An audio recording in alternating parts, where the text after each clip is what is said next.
ঘরটাকে প্রশান্তির নীর বানিয়ে রাখা। কি বানিয়ে রাখা? প্রশান্তির নীর। স্ত্রী হওয়া উচিত এমন যাকে দেখলে স্বামীর চোখ জুড়ায়, স্বামীর প্রাণ জুড়িয়ে যায়, স্বামীর হৃদয়টা ঠান্ডা হয়ে যায়, ঠিক কিনা? আর স্ত্রীর দিকে তাকালে যদি মেজাজ গরম হয়ে যায়, মেজাজ খিটখিটে হয়ে যায়, ঝামেলা আছে না নাই? ঝামেলা আছে।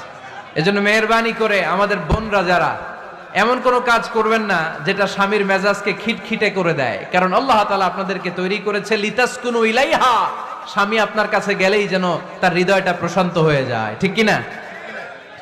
অনেক স্ত্রী আছে না জেনে না বুঝে স্বামীর সাথে এমন খিটখিটে মেজাজ দেখায় যেটা স্বামীর জন্য মেনে নেওয়া কষ্টকর।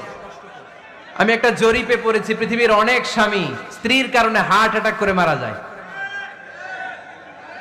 আছে না নাই? এই তো ভুক্তভোগী পাওয়া গেছে।